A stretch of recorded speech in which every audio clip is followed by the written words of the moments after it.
Así inicia Es Noticia, Noticia en Profundidad. Un placer estar de nuevo con ustedes. Comenzamos nuestros 3 temas a partir de este momento en la próxima hora que desarrollaremos con titulares.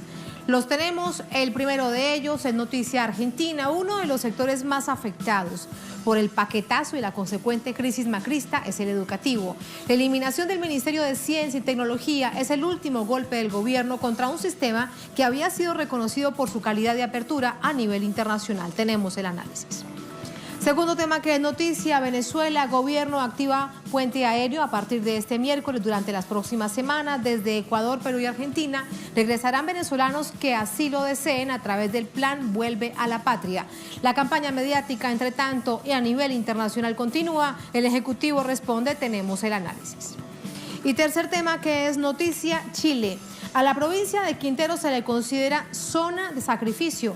Así de grave es la crisis medioambiental que padece la región debido a la presencia industrial sin control. Hace 2 semanas se declaró alerta amarilla tras una intoxicación masiva. Este lunes se registró un nuevo episodio.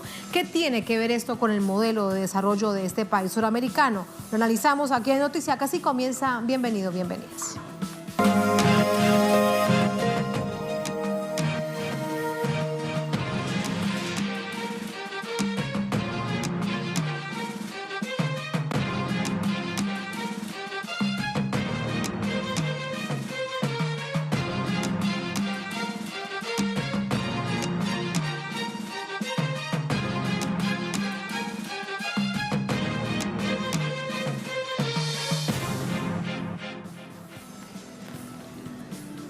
En noticia Argentina, continúa el conflicto universitario, se agrava con las medidas económicas anunciadas por el presidente Mauricio Macri.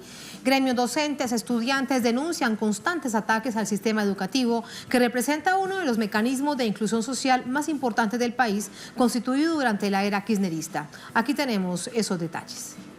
En apoyo a la lucha docente por mejoras laborales y contra la disolución del Ministerio de Ciencia y Tecnología, decenas de estudiantes tomaron este martes las sedes de 4 facultades de la Universidad Nacional de Buenos Aires, 7 de la Universidad Nacional de Rosario y otras 7 en Mar del Plata. Mientras la Federación de Docentes, Investigadores y Creadores Universitarios de Argentina ratificó el paro nacional que iniciaron desde principios de agosto. Movimientos estudiantiles y gremios de profesores denunciaron que la degradación del ministerio a secretaría, así como su adhesión al Ministerio de Educación, significará la limitación de subsidios para investigaciones, recortes salariales y más despidos. La víspera, el Ministerio de Educación ofreció a los profesores universitarios un incremento salarial del 25%, con sumas remunerativas que no tomarían en cuenta la antigüedad ni los títulos profesionales. La propuesta será discutida los próximos días, pero algunos sindicatos adelantan que no es suficiente y no genera seguridad frente a una tasa inflacionaria del 42%. Es la primera negociación que se produce tras la masiva marcha universitaria el pasado jueves en Buenos Aires.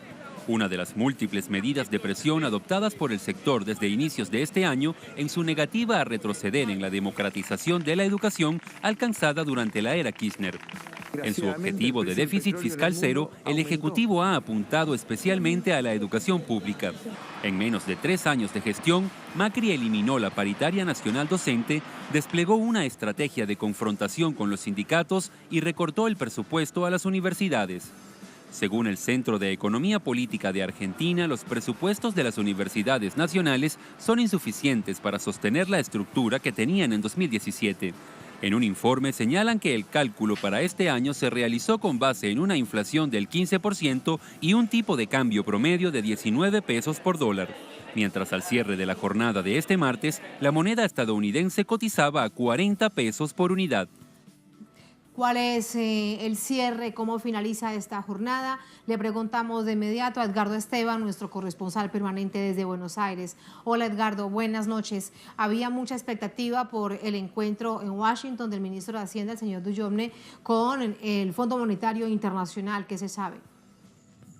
Sí, Tatiana, te saludamos a ti, saludamos a toda la audiencia de Telesur y como me planteabas, había mucha expectativa en lo que significa este encuentro que finalizó entre el ministro de Economía, Nicolás Dujovne, con la titular de lo que es el Fondo Monetario Internacional con Lagarde ahí en la sede de Washington. La verdad que hubo un comunicado marcando el respaldo, como también en horas del mediodía lo hizo el propio presidente de los Estados Unidos, Donald Trump, respaldando a las políticas neoliberales que está implementando el gobierno de Mauricio Macri como parte justamente de ese respaldo internacional que busca el jefe de Estado a partir de la situación conflictiva que está teniendo la República Argentina. Lo cierto es que el dólar siguió subiendo, no hay respaldo en lo que significa toda la especulación financiera y de lo que es el ámbito que acompañó durante mucho tiempo en lo que fue este inicio de gestión de Mauricio Macri, pero que ahora también le está dando la espalda, en función también de que se está hablando de que la inflación que se había planteado en el presupuesto del año pasado para este 2018 iba a ser un 10%, después en enero ya el gobierno decía que iba a ser de un 15%, cuando pasó el primer semestre se hablaba de un 30 o un 35%, ya se está hablando de un 46%. Desde esa perspectiva, hoy, por ejemplo, subió el combustible entre un 9 y un 12%, marcando que ya van a subir los productos de la canasta básica familiar. Los alimentos realmente están descontrolados y empieza a haber preocupación seria también en lo que significa la repercusión que está teniendo esta crisis económica en los sectores más vulnerables. Por un lado, la protesta social, pero por otro también ya empiezan saqueos, hubo intentos de saqueos en las afueras de la capital de Argentina, en los barrios más pobres, pero también en la provincia del Chaco, en la ciudad de Roque Sáenz Peña, en el oeste de esta provincia, al norte de la República Argentina, hubo un saqueo en un supermercado en donde como consecuencia de la represión de efectivos de seguridad murió un menor de 13 años, como parte justamente de las balas que disparaban hacia ese pueblo que está empezando a expresar su necesidad real y concreta de tener un plato de comida, de tener alimentos y que no se ve reflejado en esta política que está implementando el gobierno de Mauricio Macri. Con relación al tema que estás planteando, pensar que la Argentina siempre fue un orgullo, la escuela pública, la universidad pública. En Argentina hace 100 años se realizaba la reforma universitaria, dándole esa posibilidad de un gobierno tripartito a las universidades, de poder tener participación los estudiantes, los docentes, las autoridades, como parte de una transformación que marcó un largo camino que le dio a la Argentina 5 premios Nobel. La universidad pública le dio 5 premios Nobel a lo que fue justamente esa alternativa que hoy se ve reflejada en esta crisis realmente grave, porque no es solamente el tema de los salarios y la posibilidad de tener un incremento acorde a la inflación, sino también lo que significa el tema de los subsidios para la investigación científica, tecnológica, que se denigre ahora a una secretaría, a un ministerio que fue orgullo hasta hace poco tiempo porque se construía satélites, porque se avanzaba en la tecnología, porque vinieron cientos y cientos de científicos argentinos del exterior a trabajar, a poder tener esa posibilidad y que hoy se encuentran sin trabajo, marca justamente esta situación preocupante que hace pocas semanas atrás, recordemos, en las afueras de la capital de Argentina, como consecuencia de la falta de mantenimiento a la infraestructura de las escuelas públicas, explotó un escape de gas y murió una vicedirectora, un trabajador de la educación, y que todavía el gobierno de la provincia de Buenos Aires ni tampoco el gobierno Mauricio Macri han dado respuestas concretas a estas necesidades que van marcando justamente algo que es esencial y que era orgullo de los argentinos y que ahora está en una situación terminal como en la educación pública como consecuencia de esta crisis que se está viviendo por estos días aquí en la República Argentina. Por todo esto que nos estás diciendo, que nos relatas, se evidencia, se expresa el mantenimiento de las movilizaciones de profesores y estudiantes en las calles de Argentina. Gracias, Edgardo. Buenas noches.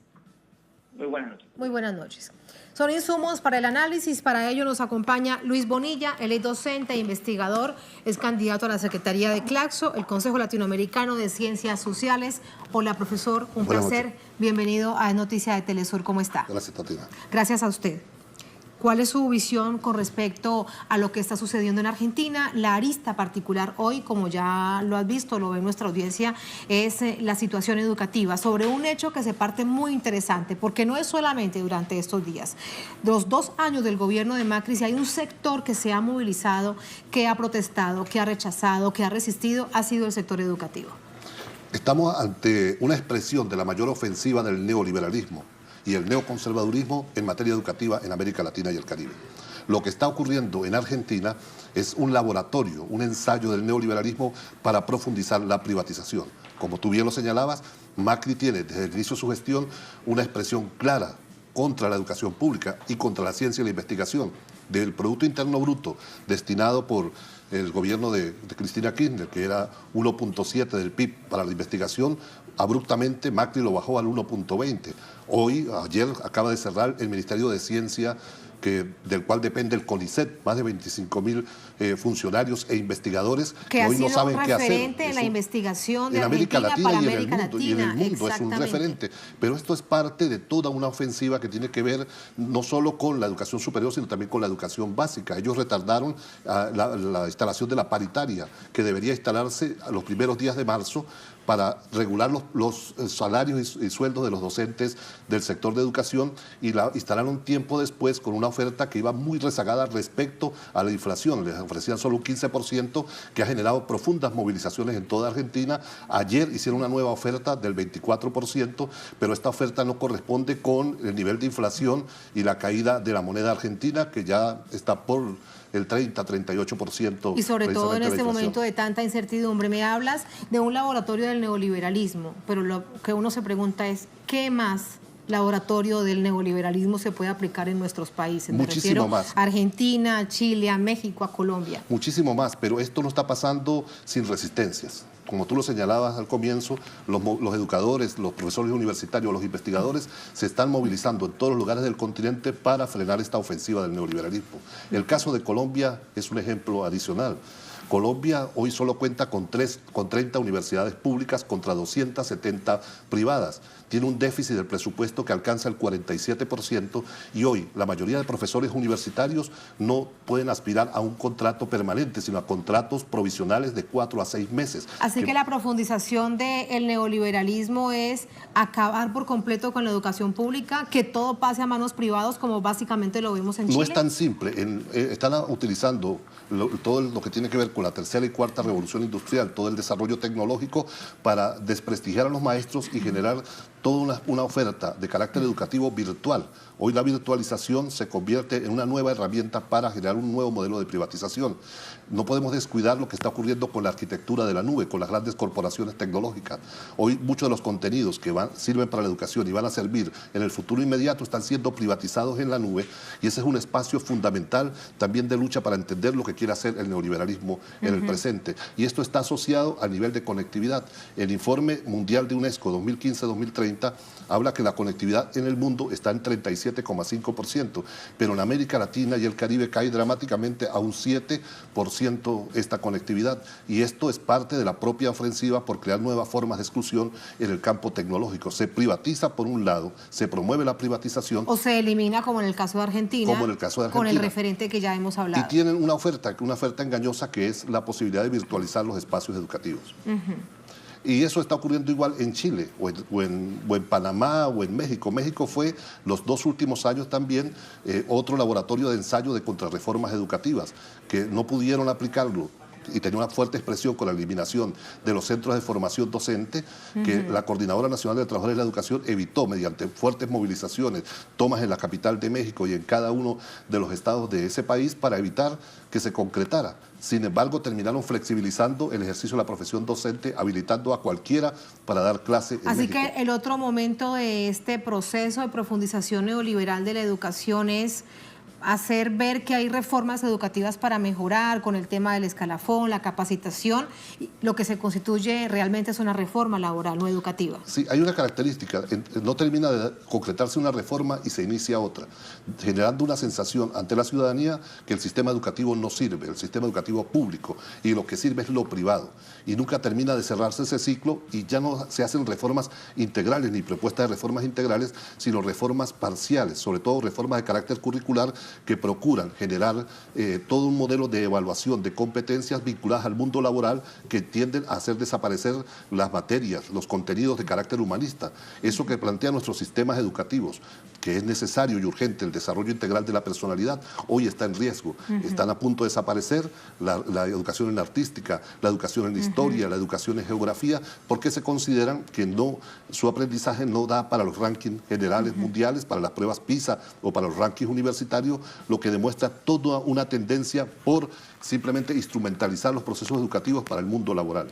Y en un mundo actual tan complejo como el que estamos viviendo, que hay que tratar de entenderlo, ¿Cuál ha sido este rol de lucha de la universidad pública, no solamente en Argentina, sino en estos países que hacemos referencia? Es cierto, hemos visto profesores, educadores, estudiantes, incluso en México, padres de familia protestando por ejemplo, la reforma educativa, que de hecho dice Andrés Manuel López Obrador que es lo primero que derogará, que eliminará, porque va en contra de todo el sistema educativo y era parte de su propuesta de campaña. Porque también allí es importante ver cuál ha sido el rol entonces durante estos años de la educación pública para ayudarnos a entender a los pueblos de este continente las dificultades que vivimos. La universidad es el reservorio ético, moral, intelectual de los explotados, de los marginados de América Latina y el Caribe. Por eso el neoliberalismo quiere destruir la universidad que conocemos y generar una privatización general del sector que solo enseñe lo que requiere el mercado.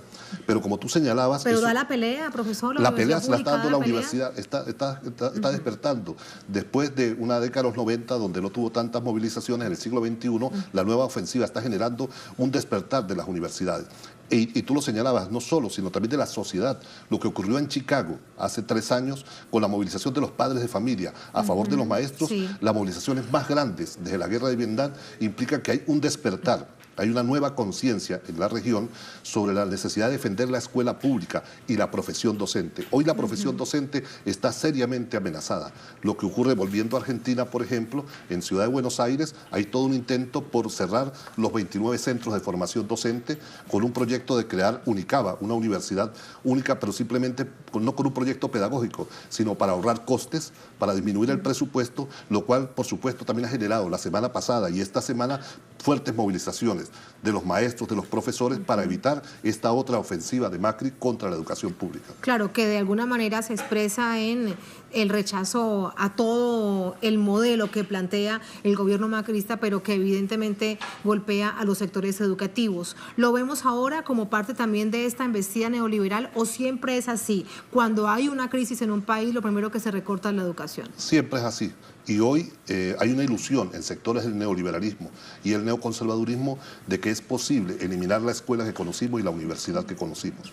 Betsy DeVos, la secretaria de Educación de los Estados Unidos, designada por el presidente Trump, plantea que no se justifica la inversión en escuelas y universidades y que hay que ir a un modelo de enseñanza en casa.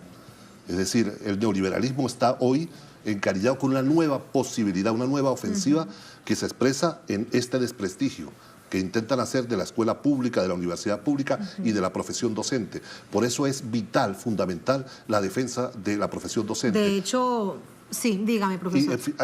Todos los días hay cosas importantes que realiza el magisterio en eso que tú planteabas, el despertar. Yo vengo de un congreso en La Rioja, en Argentina, en el cual 3.000 educadores reflexionaron, conversaron sobre ¿qué otra educación se requiere para el siglo XXI desde una perspectiva comprometida con el destino de los pueblos? Vengo también hace 15 días de México, de Michoacán, en el cual más de 5.000 educadores universitarios del sector básico están construyendo un proyecto educativo alternativo. Es decir, por todo el continente hay respuestas. La SOPROF, la Asociación de Profesores de Panamá, tiene profundas movilizaciones constantes exigiendo el 6% del Producto Interno Bruto para la educación para poder realmente mejorar la calidad del proceso educativo en Panamá. Claro, eso es parte de la lucha y de la resistencia.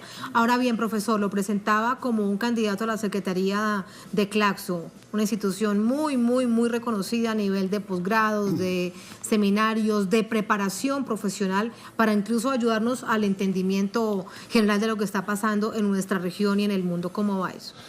CLACSO, el Consejo Latinoamericano y Caribeño de Ciencias Sociales, es la institución más importante en el mundo de las ciencias sociales. No hay otra organización de ese nivel y de esa trayectoria en ningún otro territorio. Acaba de cumplir 50 años de existencia, agrupa a más de 600 centros de investigación, casi 1.000 posgrados en red trabajando, con más de 100 grupos de trabajo en áreas diversas de investigación. Es el centro de pensamiento más importante de las ciencias sociales, que además ofrece respuestas y propuestas de manera permanente a la sociedad latinoamericana y caribeña. ¿Para el continente en este momento? Y no solo en el continente. CLACSO hoy tiene centros de investigación en Europa, en África, en Asia. Por eso le digo, es la institución más importante de las ciencias sociales, teniendo un origen latinoamericano y caribeño. Hoy tiene influencia mundial desde una perspectiva descolonial, sea, no desde la perspectiva eurocéntrica, sino pensando la transformación de nuestras sociedades desde nuestra propia territorialidad, desde nuestras propias expresiones. Y en noviembre vamos a la elección del nuevo secretario ejecutivo. Los últimos secretarios ejecutivos son muy conocidos, permanentemente han pasado por Telesur, Atilio Borón, Emir Sader, Pablo Gentili, y ahora se va a elegir el nuevo secretario ejecutivo para el periodo 2019-2021 en la perspectiva de seguir consolidando el proyecto de Claxo. Desafíos para esta nueva etapa: democratizar mucho más a Claxo, desarrollar un modelo de gestión basado en los centros de investigación, desconcentrar la propia actividad de Claxo. Estamos planteando crear 4 subsecretarías regionales, una en el norte, posiblemente en México, otra en Centroamérica, otra en el Caribe y una al norte de Sudamérica, para que no solo la sede que está ubicada en Buenos Aires sea la que coordine, sino el crecimiento exponencial que ha tenido Claxo exige también un modelo descentralizado, desconcentrado, mucho más abierto, y es parte del desafío para el nuevo periodo. Y que haya un público que lo conozca mucho más, un público desde la perspectiva académica. Sí, bueno, es el centro de mayor referencia académico que puede haber. Venezuela, por ejemplo, hay 38 centros de investigación que pertenecen a casi todas las universidades públicas e incluso privadas. En el caso de Colombia, es más de 90 centros de investigación, es decir, es una referencia del debate académico con una producción editorial que ustedes la pueden pensar, muy potente, amplia, sin duda. Es la institución más importante y que hoy, bueno, tenemos el desafío de conquistar la Secretaría Ejecutiva para poder llevar adelante toda una profundización de Claxo para el siglo XXI. Mientras que Claxo se fortalece y crece, mire, por ejemplo, lo que sucede con la universidad pública y las academias en Argentina, ¿no? Las paradojas que plantea la complejidad de este momento. Bueno, Claxo está planteando una voz alternativa, está denunciando precisamente toda esta ofensiva neoliberal y planteando alternativas. La idea de construirnos en redes no es simplemente una propuesta académica, tiene que ver con cómo aterrizamos en problemas concretos de nuestra sociedad y en este caso de la educación para transformarla en profundidad. Muchas gracias, profesor. Un placer y muy buenas noches. Muchos éxitos con esa elección. Gracias. Gracias a usted. Regreso con ustedes a la mesa para compartir más información. Es un artículo que bien hace referencia a la situación que se vive en Argentina y cómo se entiende a nivel latinoamericano. Miren ustedes, Macri se ha convertido en el mal ejemplo. Es una reflexión a nivel internacional de lo que sucede en el país que permea, que transversaliza la situación social y por supuesto la educación. Hasta hace muy poco, desde España, Ecuador, Chile, Brasil, Colombia, México y otros países, Mauricio Macri fue puesto como ejemplo de su conducta política. La razón principal, su coalición Cambiemos era, supuestamente, la evidencia de un liberalismo renovado, pragmático y con todo el talante para sacar a Argentina de una aparente crisis crónica, no solo económica. En el último mes, esa imagen ideal casi idílica se derrumbó. No queda ya uno solo de sus apologéticos aduladores con una sola frase a su favor, ni siquiera el superperiodista que le ayudó a llegar a la presidencia, el tal descompuesto Jorge Lanata. Este periodista macrista no ha dicho nada de la fuga de divisas que ha sido denunciada detalladamente por el articulista Alfredo Zayat en su columna de Página 12. Es entonces el artículo que compartimos con ustedes, solo parte de él, de Orlando Pérez. Más información que ustedes encuentran en www.telesurtv.net. Así nos vamos a la primera pausa en esta emisión de Es Noticia. Al volver, en Noticia Venezuela, allí las imágenes. El gobierno activa puente aéreo a partir de este miércoles durante las próximas semanas. Desde Ecuador, Perú y Argentina regresarán venezolanos que lo deseen a través del plan Vuelve a la Patria. La campaña mediática, entre tanto, a nivel internacional continúa. El Ejecutivo responde. Tenemos información, tenemos el análisis al volver en Es Noticia.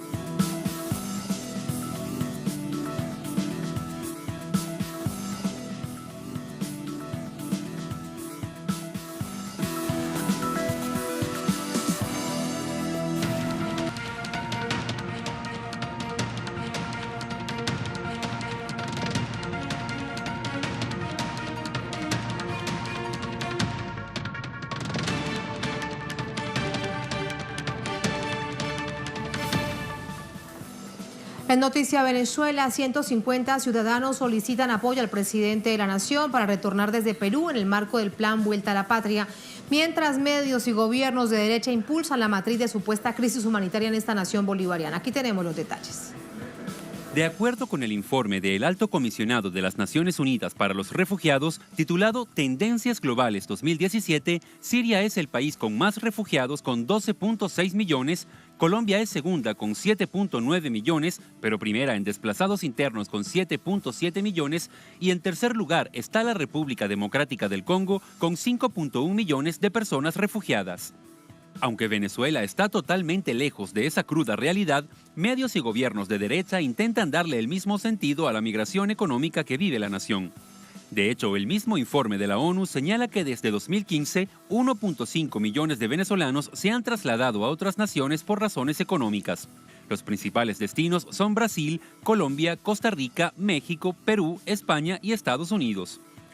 Entre ellos, unos 500.000 accedieron a mecanismos formales de permanencia, mientras que la mayoría se encuentran en situación irregular, por lo que se convierten en víctimas de explotación, discriminación y violencia. La ONG Sures, especializada en estudios sobre derechos humanos, en su informe especial de agosto de 2018 sobre tendencias migratorias en Venezuela, establece la diferencia entre refugiados y migrantes económicos. Un refugiado es aquel que ha tenido que abandonar su lugar de origen o residencia habitual por razones políticas, religiosas, sociales, raciales o de pertenencia a algún grupo en concreto.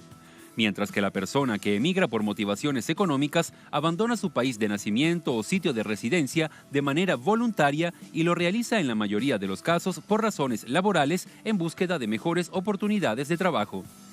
Este martes, el ministro venezolano para la Comunicación y la Información, Jorge Rodríguez, anunció la activación de un puente aéreo ordenado por el presidente Maduro para traer de regreso a cientos de venezolanos que han solicitado voluntariamente volver al país mediante el plan Vuelta a la Patria. Un avión traerá a grupos de ciudadanos desde Ecuador este miércoles, desde Perú el próximo sábado y desde Argentina el lunes. Rodríguez aseguró que la vida se extenderá por varias semanas. La expresa voluntad de regresar a Venezuela echa por tierra la matriz de supuesta crisis humanitaria en el país. Los venezolanos que regresan denuncian haber sufrido esclavitud laboral, trata de personas, discriminación y vejaciones por parte de funcionarios y ciudadanos de los países vecinos. Las instituciones de Venezuela han alertado repetidamente la intencionalidad política de la campaña que busca justificar la intervención del país empleando el pretexto de la crisis humanitaria que ya han aplicado a otros países. El plan Vuelta a la Patria, implementado por el presidente Nicolás Maduro, toma el nombre de un célebre poema del venezolano Juan Antonio Pérez Bonalde, en el que el histórico escritor, nacido en 1846, describe la emoción de regresar a la patria luego de años de exilio motivado por la guerra. Con ese dato histórico que siempre es importante recordar, vamos con el análisis. Para ello nos acompaña Juan Carlos Tanús, director de la Asociación de Colombianos en Venezuela. Hola, Juan Carlos. Muy buenas noches. Buenas noches, bienvenido. ¿Cómo Muchas estás? Gracias por la invitación. Muy bien. Gracias a ti por acompañarnos. ¿Conoces muy de cerca cómo se mueve la frontera? ¿Cómo es la conexión entre Colombia, Venezuela, la dinámica fronteriza? En este momento, ¿cuál es esa realidad? La realidad de las relaciones migracionales entre Colombia y Venezuela y el resto de las fronteras con el sur de este continente, pues tienen variables para considerar, ¿no?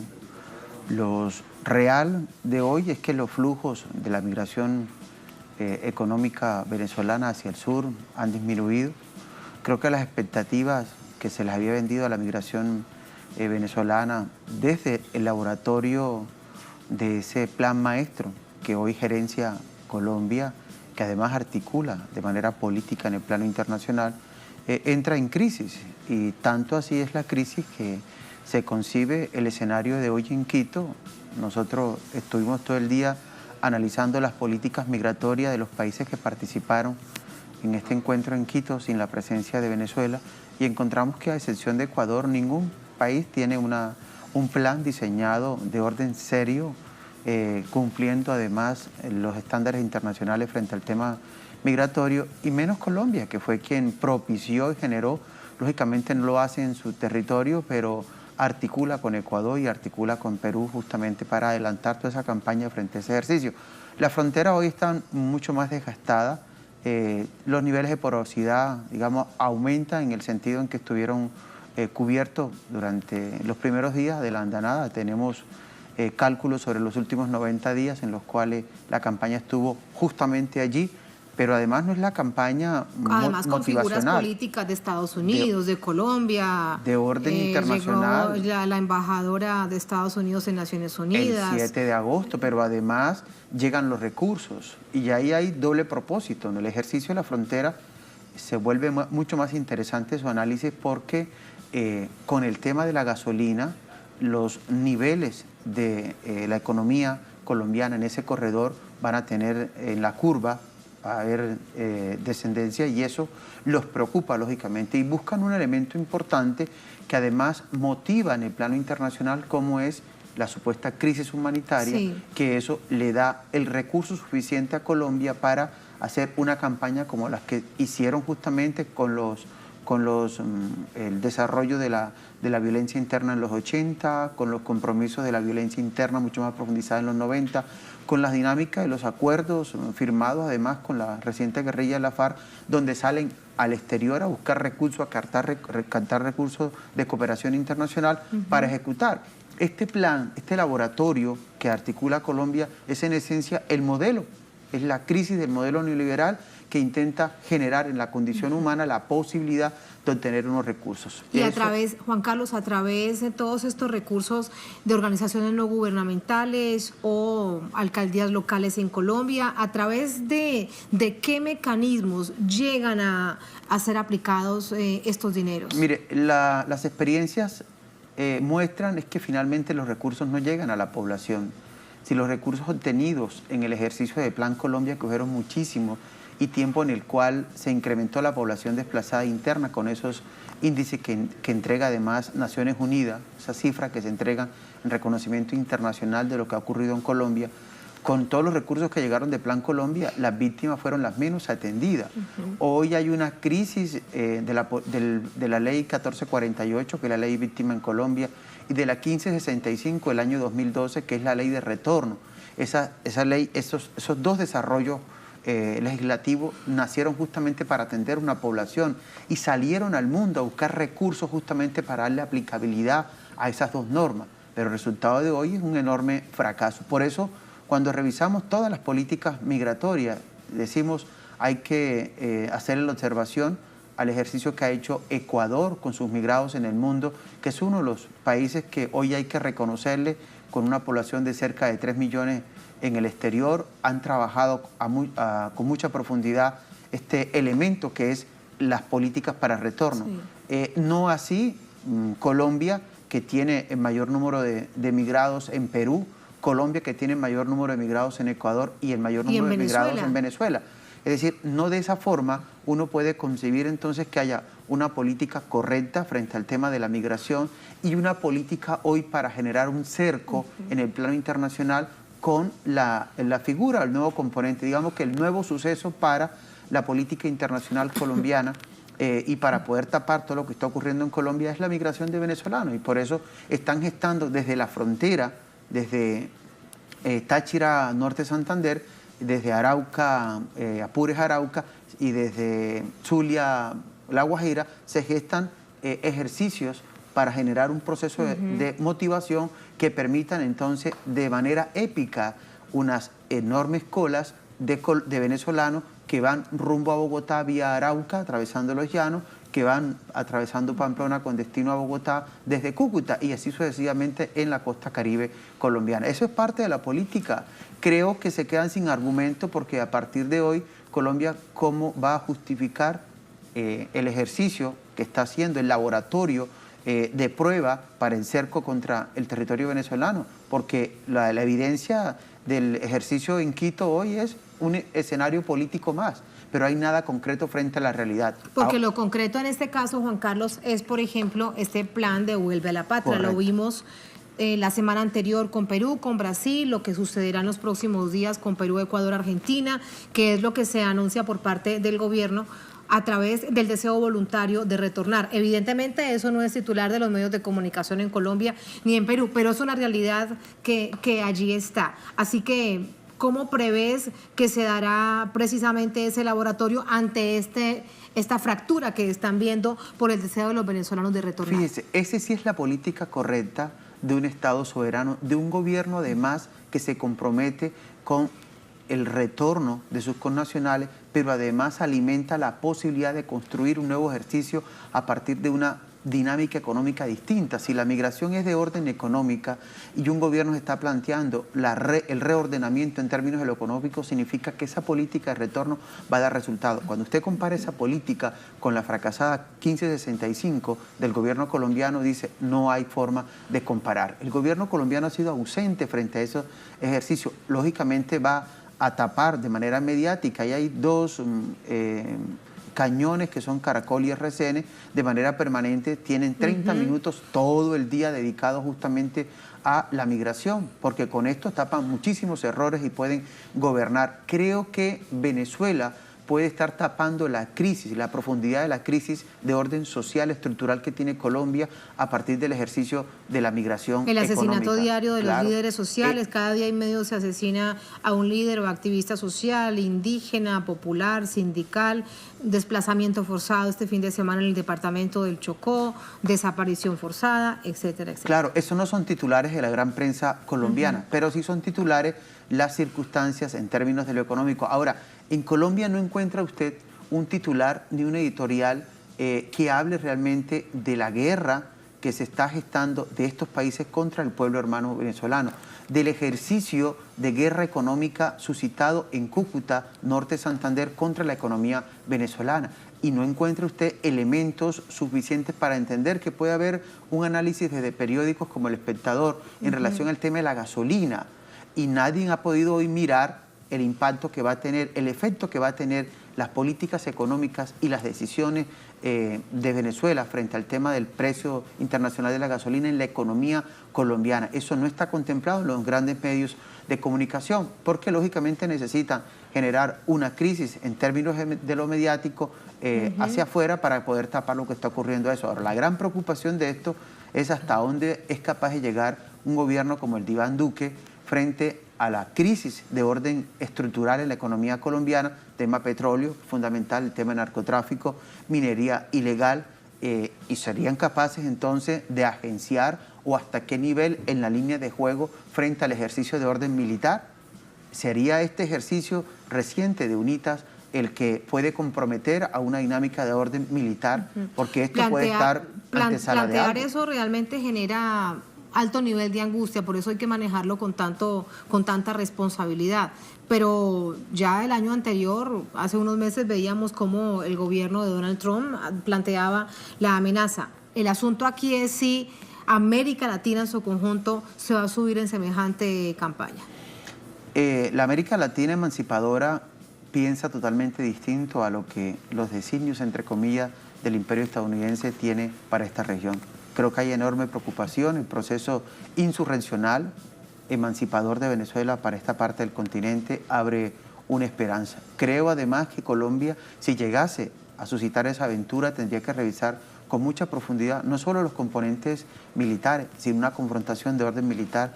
Quien realmente va a perder en términos de lo económico es el hermano pueblo colombiano y la oligarquía colombiana, que no va a poder cómo sostener la un país que no guerra. logra avanzar en términos de implementación de los acuerdos de paz entre el gobierno y las FARC, que eran acuerdos no solamente para gobierno y para las FARC, el gobierno del presidente Santos, sino para todo el pueblo. Con este escenario, imagínate subirse en una campaña de esas.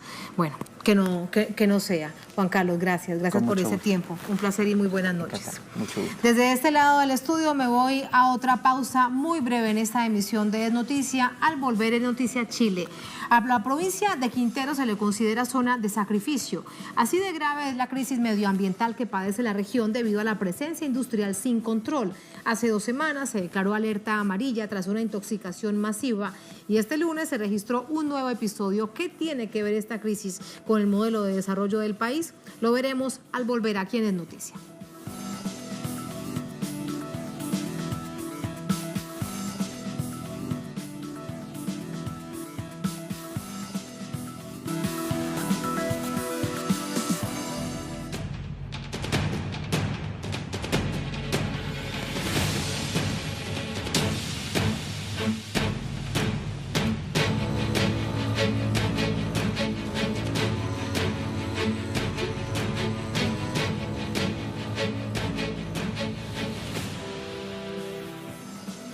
En Noticia Chile, un nuevo episodio de emergencia por intoxicación se produjo este martes en Quintero, provincia de Valparaíso.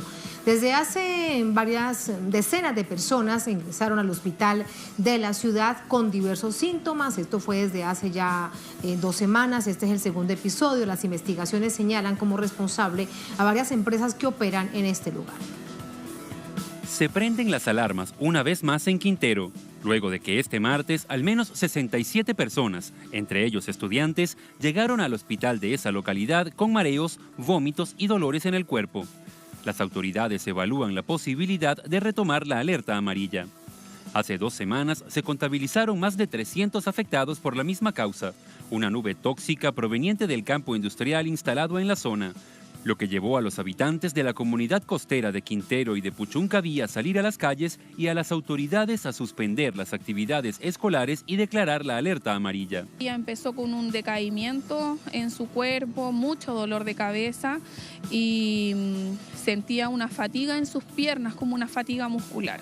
Decidimos inmediatamente llevarla al hospital y empiezan a hacerle exámenes los médicos y se dieron cuenta que había perdido la sensibilidad de sus piernas. El presidente Sebastián Piñera, quien se movilizó hasta el área afectada, fue recibido con fuertes protestas de los pobladores que lo obligaron a retirarse. Por su parte, el Servicio Regional de Salud identificó una sustancia en el aire que se encuentra prohibida en el país desde el año 2015. Se trata del metilcloroformo, un producto que afecta a los sistemas circulatorio, cardiorrespiratorio y nervioso central. El Colegio Médico también se sumó para dar a conocer la gravedad del asunto. Yo quería contradecir al señor ministro de que esto no es simplemente una reacción psicosomática por el olor desagradable que hubo vómito y hubo... Porque las parestesias y las parálisis no se producen de forma psicosomática. La emisión de este químico habría sido responsabilidad de la empresa ENAP, motivo por el que se decretó la paralización parcial y temporal de sus actividades. Los directivos de la compañía negaron ser los responsables del uso de esta sustancia, por lo que la investigación continúa. Esta crisis ambiental, que algunos han catalogado como el Chernobyl chileno, viene a confirmar las consecuencias del modelo capitalista, cuyos intereses económicos están por encima de la vida de las personas y de su medio ambiente. Un modelo al que se oponía el presidente Salvador Allende, quien fue derrocado y asesinado hace 48 años por los defensores del neoliberalismo. Ese contexto es realmente importante para entender las razones de esta crisis medioambiental en esta región chilena. ¿Y cuál es la situación a esta hora? ¿Qué pasa allí en Quintero? Nos cuenta Paola Dragni. Hola, Paola. Hola, Tatiana. Exactamente eso es lo que hay detrás.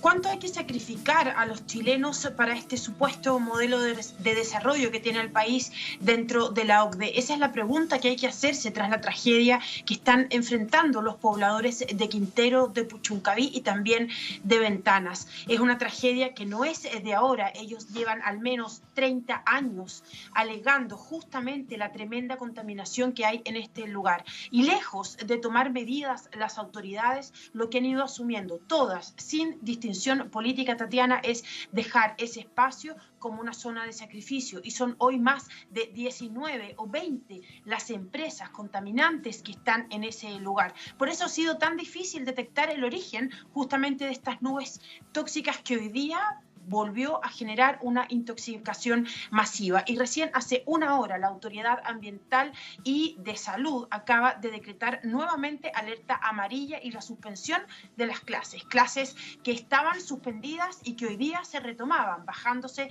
la alerta amarilla tras esta polémica que se dio en la Comisión de Salud ayer entre el mismísimo ministro de Salud, que puso en duda los efectos nocivos de esta nube tóxica, y el doctor Andrei Chernichin, conocido por su lucha contra estas empresas tóxicas que a lo largo de todo Chile, en este modelo económico de ultradesarrollo a costa de la salud y del medio ambiente, está supuestamente generando a Chile dentro de las grandes estadísticas macroeconómicas. Así es que esto que se ha visto siempre como un problema medioambiental, en realidad abre una discusión de fondo, Tatiana, que tiene que ver con el tipo de modelo económico que estamos desarrollando en Chile y cuánto estamos dispuestos a sacrificar no solo ya nuestro medio ambiente, nuestro bosque, nuestros ríos, nuestras aguas, sino también a nuestros compatriotas.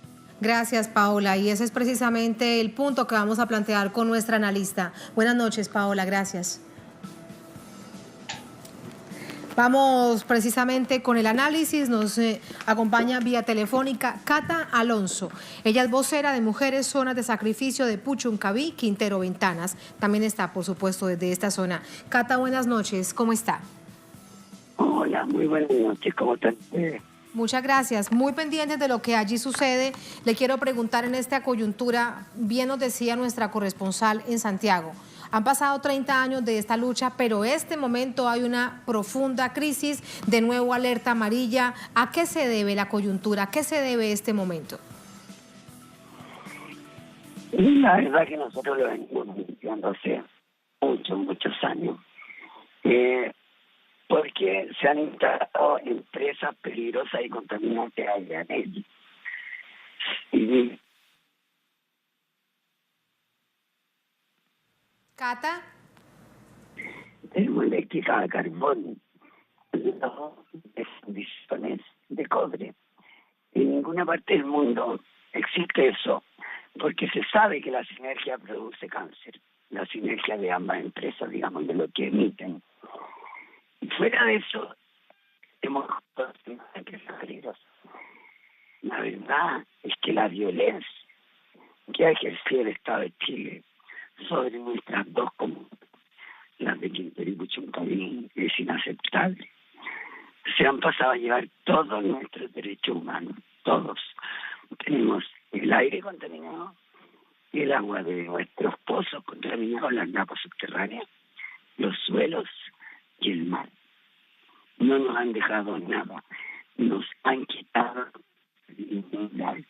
porque nosotros éramos unas localidades que vivíamos de la agricultura, que era una maravilla todo lo que se cultivaba aquí, de la pesca y del turismo. Y hoy en día han arrasado con todo. Las empresas solo nos han traído pobreza, nos han traído los peores males que son la drogadicción, el narcotráfico y la delincuencia. Eso es lo que nos han traído las empresas a nosotros. Cata, un grupo de abogados de esta zona, ante la gravedad de la situación, dice que demandará al Estado chileno por delitos, por violencia, delitos de lesa humanidad, por precisamente esto que nos estás diciendo, enfermedades terminales o crónicas como el cáncer, serísimos problemas de respiración, otras dificultades en términos médicos para la población, las dificultades de tener una vida digna, de poder ir a la escuela porque no se pueden ir niños o niñas ante la situación. Es decir, ante todo el programa lo configuran como un delito de lesa humanidad. ¿Qué expectativa hay con respecto a esto? Porque bien sabemos que el Estado chileno prácticamente le ha dado la espalda, lo que nos decía también nuestra corresponsal en Santiago. El ministro de Salud dice que no está seguro de que esta sea la situación. Y nosotros este año estamos anunciándolo ante este año Chile va a examen periódico universal, o CLP. Y estamos denunciando toda la zona de sacrificio, porque hay varias. Nosotros somos la peor, indiscutiblemente, pero hay varias zonas de sacrificio que están padeciendo, empezando a padecer lo que nosotros ya estamos padeciendo hace muchos años. Así que logramos unir nosotros las mujeres de un sacrificio a todas las zonas de sacrificio del país. Y hicimos una denuncia conjunta ante la Naciones Unidas. Y además, cada una de las zonas de sacrificio lo hicieron por separado para que cambie y se entere el mundo de lo que pasa en Chile. Porque lo que sale afuera es maravilloso y lo que vivimos dentro es muy distinto. Ustedes solo ven Santiago, porque está todo centralizado, pero las provincias y todas las localidades aledañas de las que vivimos nosotros, todas las comunas, somos muy pobres. Estamos muy desamparados. Y este es un ejemplo, Cata, precisamente, calificar estas zonas de sacrificio ambiental ante la gravedad de la situación. Muchas gracias por este testimonio para Es Noticia de Telesur. Buenas noches. Buenas noches. Muy buenas noches. Buenas noches también para ustedes, así ponemos punto final a esta emisión de Noticia. Durante esta jornada otro hecho fue noticia que tiene mucho que ver con el último tema que les planteábamos, crisis medioambiental, otra situación de impacto ambiental que directamente afecta a la población. Con eso los dejamos, hasta mañana.